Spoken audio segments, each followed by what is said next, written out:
The average person opens up Instagram 150 times a day, but that's by design. Like you said, companies, from product design, they're putting fortunes in to understand why we do what we do.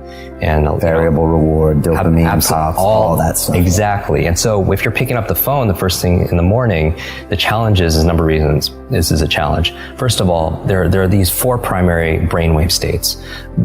Beta is what you and I are in right now. We're awake. Delta is when you're fast asleep. In between those 2 states, theta and alpha, are extremely important brainwave states for learning. So theta is the state right in and out of sleep.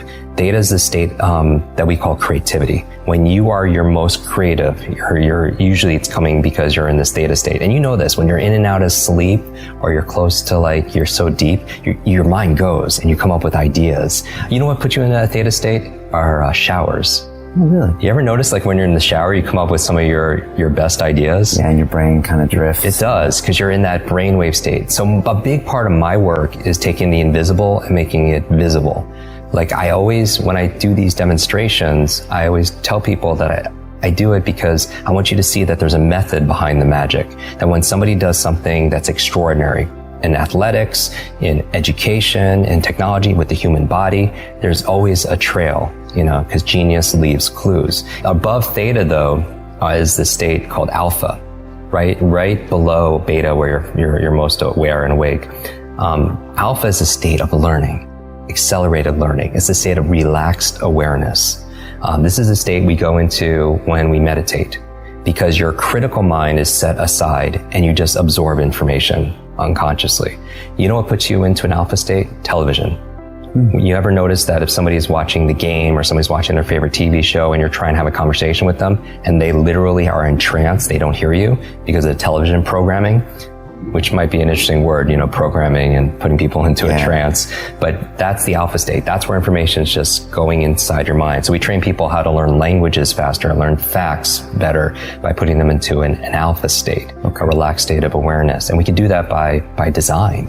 And people don't realize this. And this is the whole thing. I really think this should have been taught back in school, because school was a great place to learn what to learn. Math, history, science, Spanish, important subjects on what to learn. But how many classes were on how to learn? Does that even exist these days? No, that's what I'm saying. How many classes were on how to think critically, how to make good decisions, how to solve problems, how to focus and concentrate, how to read faster, how to remember more, right? They teach you 3 R's in school: reading, writing, arithmetic. But what about remembering? What about recall? What about retention? Right? Socrates says there is no learning without remembering.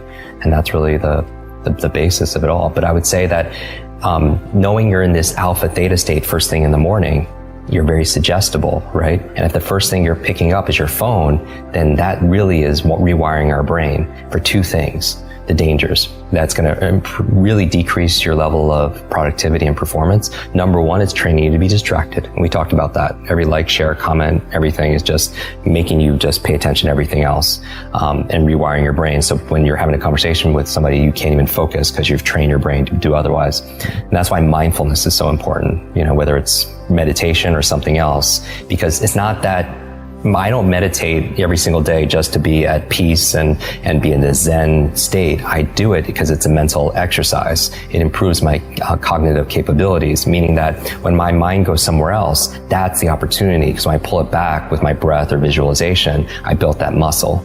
Because here's really the basis of my work is really about taking nouns and turning them into verbs. So what do I mean by that? It's like so many people, they wake up and say, I hope I have energy today, or I have motivation today, things that they have, right? I have creativity so I can write today or make videos, or I have memory, or I have focus or concentration. Those aren't things you have, those are things you do.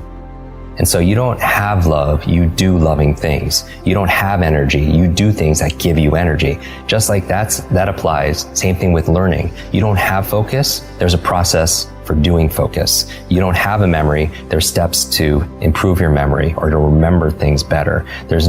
Creativity is not something you have, there's actually a process for creativity. So you should never suffer from writer's block or anything else like that, because that's where if you're if you don't understand how you work, when I was talking about self-awareness and understanding ourselves, I think if somebody wants to improve their esteem, the self-esteem overnight, just study your brain.